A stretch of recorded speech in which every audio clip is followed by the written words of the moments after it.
Bismillahirrahmanirrahim. Assalamualaikum warahmatullahi wabarakatuh. Pada kesempatan kali ini saya Firdaus Rizky Fauzi dengan NIM 19550-3682 akan memaparkan seminar proposal skripsi saya yang berjudul Pengaruh Servant Leadership, Work-Life Balance, dan Kecerdasan Emosional terhadap Kinerja Karyawan Puskesmas Lirong 2. Pada bab pertama ada pendahuluan. Manajemen sumber daya manusia merupakan suatu kegiatan atau suatu sistem manajemen yang mengadakan dan mengelola sumber daya manusia yang siap, bersedia, dan mampu memberikan kontribusi yang baik agar dapat bekerja sama secara efektif untuk mencapai tujuan baik secara individu maupun secara organisasi. Pada menurut Hasibuan tahun 2016 halaman 10. Sumber daya manusia yang memiliki pengetahuan dan keterampilan diharapkan dapat meningkatkan kualitas proses kinerja maupun hasil kerjanya. Organisasi tidak akan mungkin berjalan jika tidak memiliki sumber daya manusia yang mampu melaksanakan tugasnya dengan baik. Maka faktor manusia memegang peran utama dalam setiap usaha yang dilakukan oleh suatu organisasi. Salah satu bukti bahwa manusia merupakan faktor penting sebagai penggerak kemajuan organisasi adalah pusat kesehatan masyarakat atau yang biasa disebut dengan puskesmas sebagai pusat pelayanan publik di bidang kesehatan. Puskesmas berada pada tingkat dasar dalam organisasi kesehatan di mana tenaga kesehatan bekerja sama untuk mencapai tujuan pembangunan kesehatan. Salah satu pelayanan kesehatan masyarakat di Kabupaten Kebumen ialah Puskesmas Lirong 2 yang berlokasi di Jalan Dendles, kilometer 7, Desa Tambak Kodokaden, Kecamatan Kriryong, Kabupaten Kebumen. Dalam penelitian ini, peneliti meliti karyawan berstatus ASN 29 orang, P3K 1 orang, dan PLUD 8 orang dengan jumlah 38 karyawan.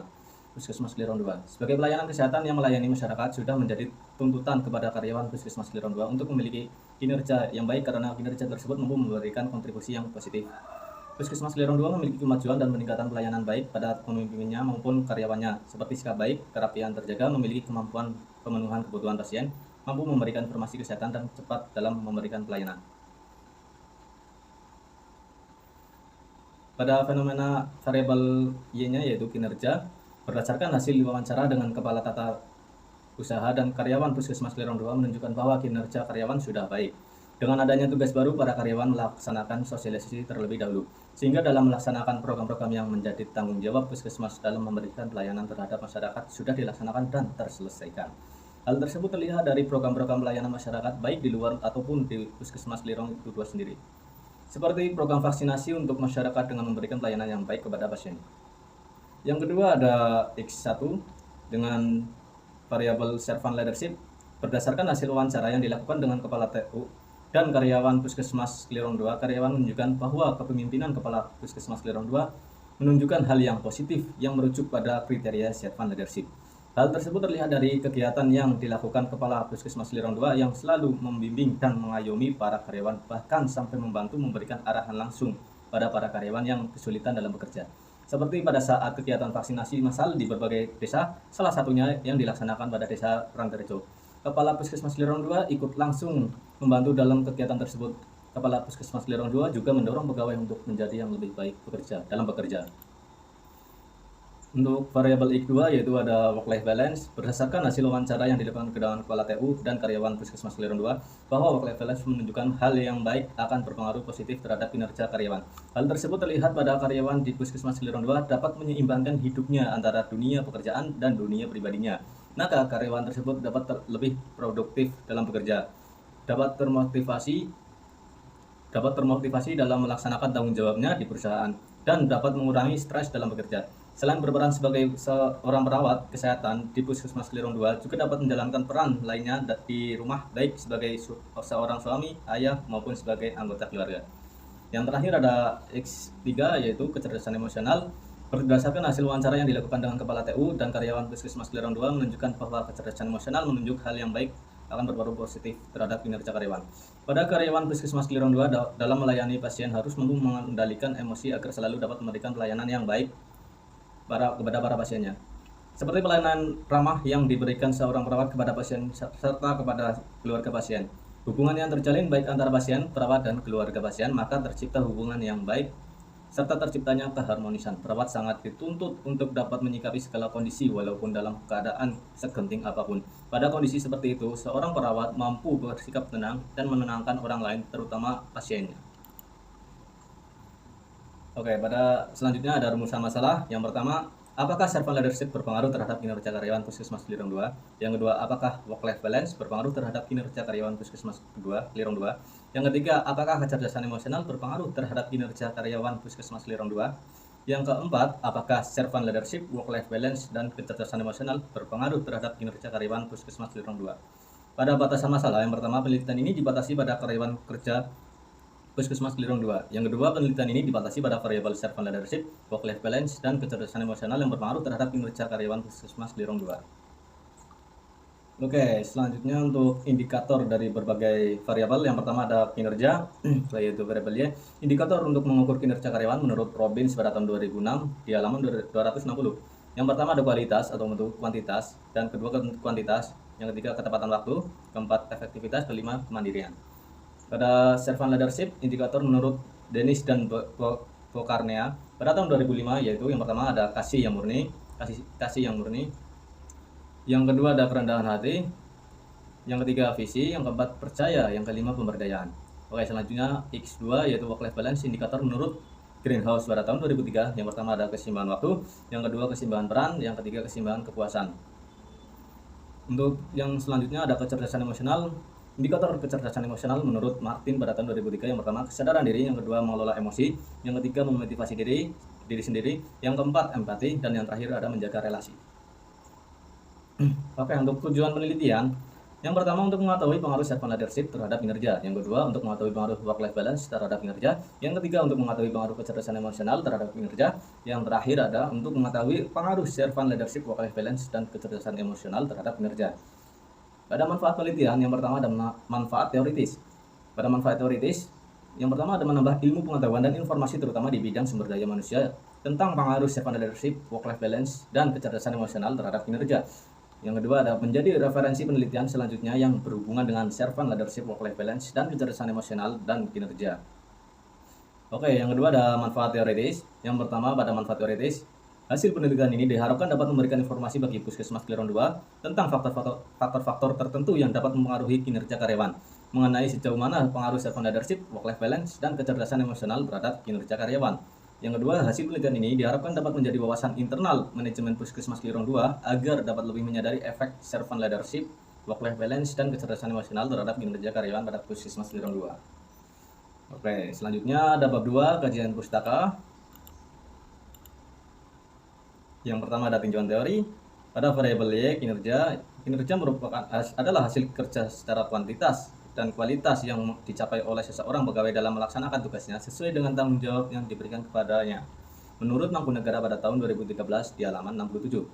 Pada variabel X1 ada servant leadership, kepemimpinan pelayanan atau servant leadership merupakan suatu kepemimpinan yang berawal dari perasaan yang tulus yang timbul dari hati yang berkehendak untuk melayani, yaitu untuk menjadi pihak pertama yang melayani, menurut Nussbaum pada tahun 2008 di halaman 107. Yang selanjutnya ada variabel X2 yaitu work-life balance.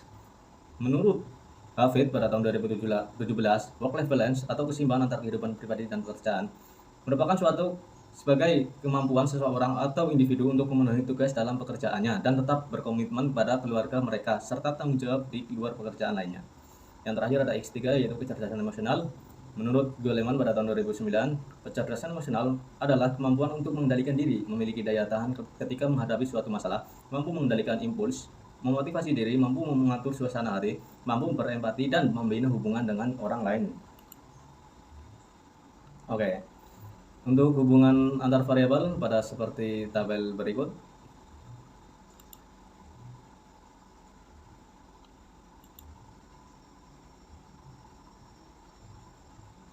Untuk model empiris, servant leadership X1, untuk work-life balance X2, kecerdasan emosional X3, dan Y-nya ada kinerja. Untuk hipotesisnya, yang pertama H1, servant leadership berpengaruh terhadap kinerja karyawan Puskesmas Lirong 2. Untuk H2, work-life balance berpengaruh terhadap kinerja karyawan Puskesmas Lirong 2. Untuk hipotesis yang ketiga, kecerdasan emosional berpengaruh terhadap kinerja karyawan Puskesmas Lirong 2. Untuk yang keempat, terakhir hipotesis keempat, yaitu servant leadership, work-life balance, dan kecerdasan emosional secara simultan berpengaruh terhadap kinerja karyawan Puskesmas Lirong 2. Oke, selanjutnya untuk bab 3 ada metode penelitian.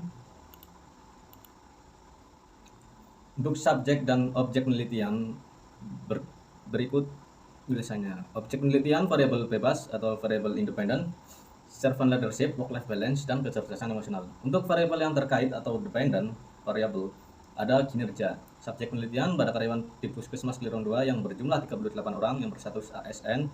P3K, dan BLUD. Variabel penelitian, variabel bebas seperti pada objek penelitian. Untuk populasi dan sampel, populasi tenaga kesehatan ASN, P3K, dan BLUD yang bekerja di Puskesmas Lerong 2. Sampelnya ada 38 responden dengan menggunakan metode non-probability sampling dengan teknik sampling jenuh. Berikutnya ada definisi operasional.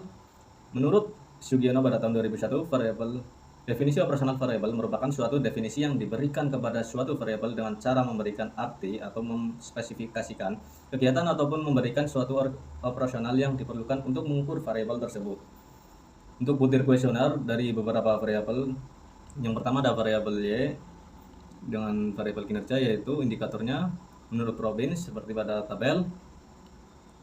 Yang kedua ada servant leadership X1, indikator servant leadership beserta butir kuesionernya seperti yang pada tabel. Selanjutnya untuk butir kuesioner dengan variabel work life balance atau X2, indikator menurut greenhouse pada work life balance.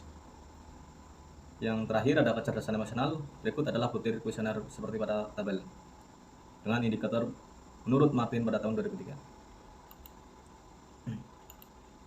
Oke, untuk instrumen atau alat, jenis data yang pertama data primer dan kedua data sekunder. Selanjutnya teknik pengumpulan data yang dengan dilakukan wawancara. Yang kedua melakukan kuesioner. Yang ketiga lakukan studi pustaka. Dengan teknik analisis datanya, yang pertama ada analisis deskriptif, yang kedua analisis statistik. Untuk alat analisis data, yang pertama uji instrumen, ada uji validitas, yang kedua uji reliabilitas. Untuk yang kedua ada uji asumsi kelas X, isinya yaitu uji multikolonialitas. Yang kedua uji heterodisitas. Yang ketiga ada uji normalitas. Untuk analisis regresi linear berganda, yang terakhir ada uji hipotesis, isinya ada uji parsial atau uji T. Berikutnya ada uji simultan, dan yang terakhir koefisien determinasi atau F2. Skala Likert.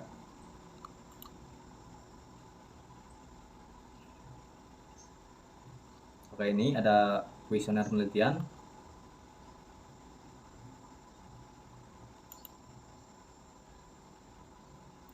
Ini variabel yang X1 dan ini X2 untuk work life balance. Yang terakhir ada kuesioner kecerdasan emosional atau X3. Terima kasih atas kesempatan kali ini saya dapat memaparkan seminar proposal skripsi saya. Terima kasih juga kepada Pak Irfan Helmi selaku dosen pembimbing saya dan juga wali kelas dari kelas saya, dosen wali kelas pada kelas saya. Untuk fotonya berikut dokumentasinya. Terima kasih, sekian. Wassalamualaikum warahmatullahi wabarakatuh.